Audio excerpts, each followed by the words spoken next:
Ayun mga idol, meron tayong schedule na Kawasaki. Dapat kanina pa to, nagpatirik-tirik na. Nalunod na ng tuti. Gawa ng napan sobrang tuti. Laging puntes para plug. Gagawin dito overhaul. Yes sir, from Santa Cruz, Laguna po. Napakalayo pa. Ayan. Madali naman tuntunin yung ating location kasi po Walter Mart Candelaria lang. O yan o. Highway lang yan. Napakalapit lang naman. Hindi na kayo papaligoy-ligoy sa Candelaria. Maliit lang naman ang Candelaria. Ayan. Tapos sir, ito ay Nandito yung overhauling. Papalitan natin ay connecting rod na dyan. Tapos dalawang bearing, side bearing. 6305. 6305. 305. Tapos yung mga whole seal sa kabila. Meron din. Meron din, patingin niya, pacheck nga ako. Oh. Morning mga idol, ito na. Bababa na natin ang makina. Abangan nyo to. Bababa natin sa body. Tapos babaklasin natin. Para makita nyo yung loob niya. Yan, ang ganda ng makina oh. Na remodel. Kawasaki HD3 BILP 125. Alright, kalasin na natin. Kalasin natin yung cambio. Tapos alisin natin yung cover. Yan, may allen siya na may allen bolt na 5mm. Alisin natin. Yan. Wala na yung isa. Guys, wala yung isa oh. Baka nalaglag. Yan, wala yung isa. Alisin natin. Yan. Alright. Tapos tanggalin natin yung lock ng sprocket, mga idol, ito. Yan. Para makalas natin yung 19mm socket. Subukan natin mga idol to. Itong brushless na Matic USA na galing kay sir. Sa online shop. Yan, sa Lucky 9 online shop. Maraming salamat sir. Yan, sa mga gusto pong umorder ng ganitong tools, andyan lang sa link, ilalagay ko. Subukan natin to sa pag-overhaul nito kung makakalas siya. Yan. Oh, yan lakas nga, sobra. Alasin natin to mga idol. 12mm sa makina. Yan. Uy, kalas ah. Ang ganda tumunog. Uy, kalas. Malakas. Yan, kapag kalas na tayo. Tapos next mga idol, kalasin natin yung exhaust. 10mm. Yan.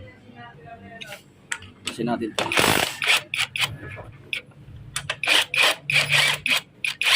Yan. Kalasin natin yung isang engine bolt. Yan mga idol. Ayun, alas na, okay na. Dali na. Kalasin natin ang magneto gamit ang 14mm socket. Yun, ang sarap gamitin oh, mga idol. Lagyan natin ang sekretong malupit para matanggal yung washer. Dalawa. Lock washer at washer. Yan. Tapos gamitan natin ang puller. Ay, yung puller natin. Baligtaran siya pang XRM. Yan. Gamitan natin ng 17. Tapos gamitan ulit natin ang ating pangkalas. Yun. Alas na mga idol. Kaganda, original na original pang primary. Ayan, pati yung ano, light coil. Ayan mga idol, hindi pa pala siya naka full wave. Ayan, bali stock lang yung kanyang regulator, hindi pa siya naka full wave. At syempre, ganito ang kailangan natin mga idol, matilos, para hindi masira yung screw. Ayan, ito yung kailangan natin ano. Ayan, ating ganyanin muna. Tapos gamitan natin ang impact drive. Ayan. Saka natin banatan. Yan. O, ganun din sa kabila.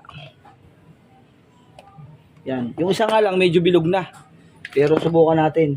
May sinsil na pala yung isa mga idol. Kita nyo, nag-aruti na pala oh. Ayan. Pagmastan nyo siya, yun. Napagsinsil na siya oh. Kaya gawin natin, kartehin na rin natin. Kasi baka masira pa to. Kamahal ng talim. Mura lang yung tornilyo.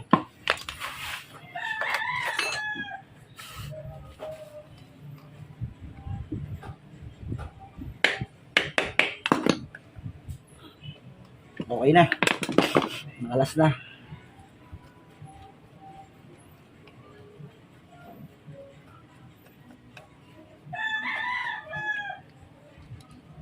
Ayan mga idol oh. Hindi po ako nagsinsil nito mga idol ah. Ngayon ko lang sininsil kasi nga sira na. Ayan yung mga alisin natin. Para ano. Sige, sama na natin to, neutralite. Sobrang sikip talaga.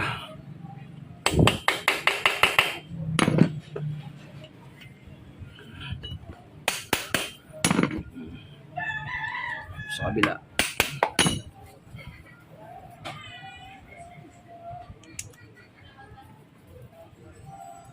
Alright.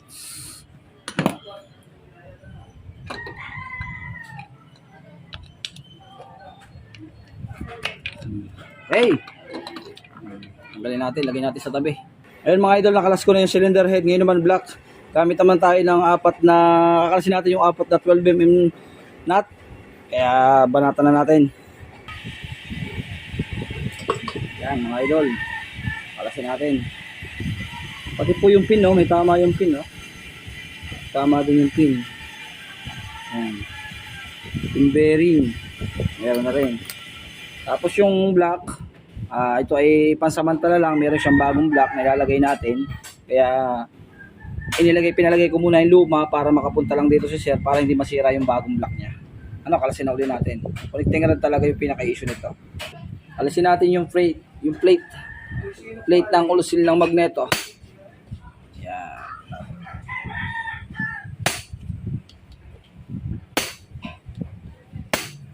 Alright, kalasin natin. Gamit uli pang malakas ang matek.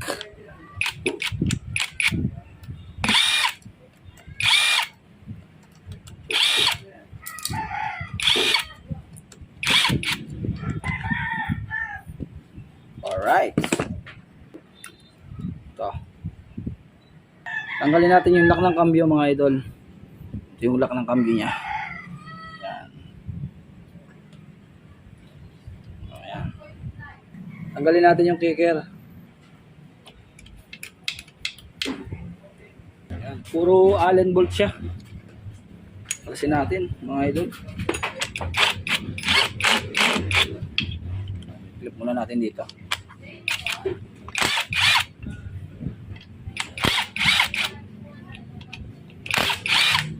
Gandang gamitin ng matic wrench mga idol.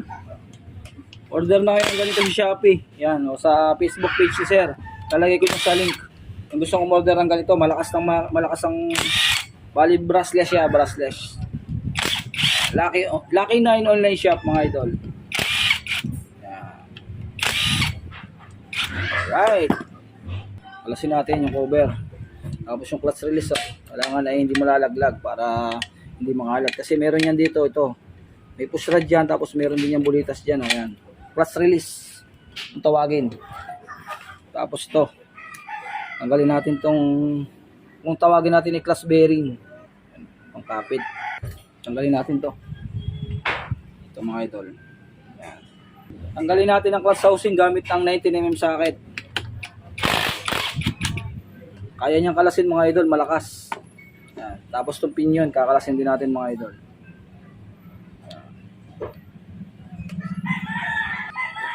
Ayan. Yung kabila ay 17. Okay na 17. Testingin natin.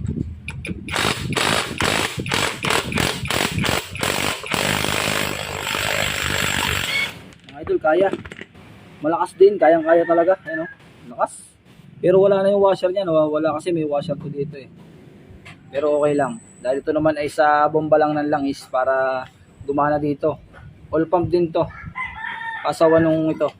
Pasawa nung plastic na engineering. Alright, kasi na natin ang clutch housing. Okay, tama naman. May washer. Yung isang ganito nawawala. Yan, yung isang ganito. Yan, ganitong washer na nawawala dito. Pero okay lang. Walang problema. Yan. Sadyang walang washer po sa gitna ng clutch lining. Sadya din. Okay na. Tapos itong collar or bushing tawagin, Spencer. Tapos truss washer. Tapos ito mga idol, ang pagkakalas nito ganito lang. Yan, tatas yung ganyan. Minsan naman madali, minsan mahirap. O ganyan, malubay. Yan, may washer. Tapos tatandaan nyo lagi para hindi magkabaligtad. Alamin nyo yung kinalas nyo. Kagaya nito, dito natin kinalas itong may umbok. Ito ay dito sa ilalim. Kasi pag nagkabaligtad, parehas lang ang problema. Baka humalinghing mga idol. Kaya huwag nyo pababayaan na baligtad. Tip ko sa inyo, huwag kayong kalas ng kalas ng kahit magkapareho ay meron pa rin yang tama. Kung sa positive negative, may tama siyang positive. Ano mga idol? Okay? Tapos sugutin natin tong change pedal natin. Yan, may washer din yan dito. Yan, may washer. Yan talaga yung original niya. Tapos kakalasin natin yung stopper plate dito. Tapos tong rotator cam, tanggalin natin mga idol. Yan. Kalasin natin. Gamitan natin ng impact drive yan. Kasi mahirap to. Kaya kailangan talaga itong gamitan ng impact drive. Yan. Tapos sa kabila, ganun din. Yan.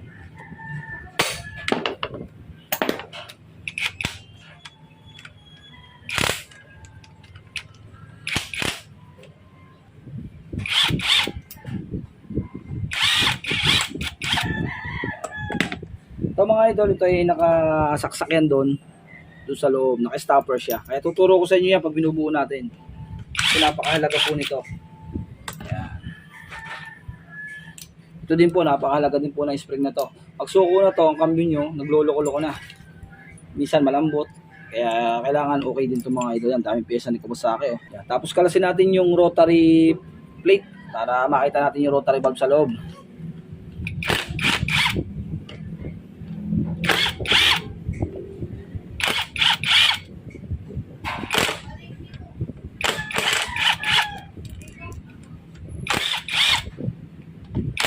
Kung ganito kasi, pag bago pa yung talim nyo, kahit hindi na kayo mag-impact, kayang-kaya yan.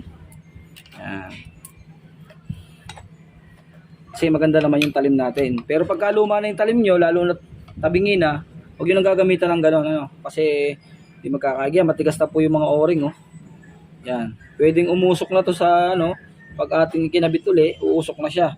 Kasi nawala na yung hakab niya, kaya kailangan natin magpalit ng mga oil seal, kagaya nito, rotary o-ring, rotary oil seal. Tapos ito pa, rotary o-ring big.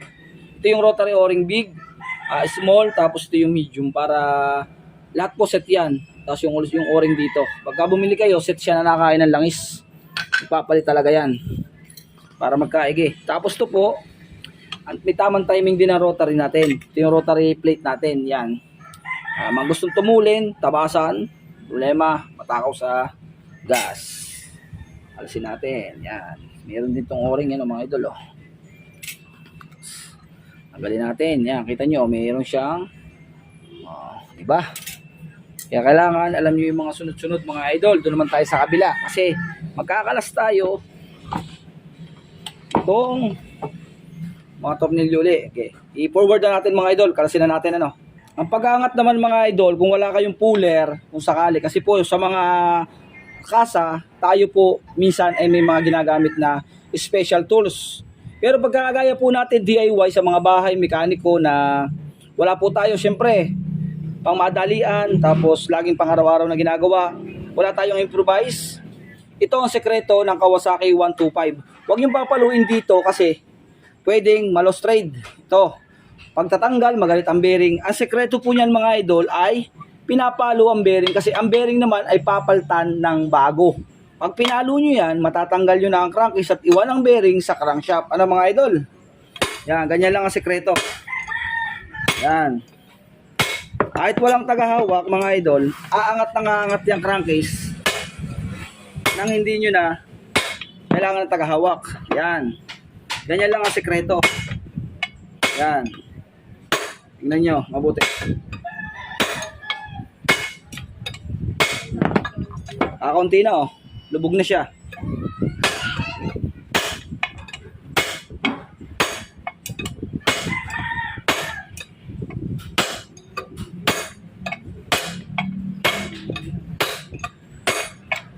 Ayan.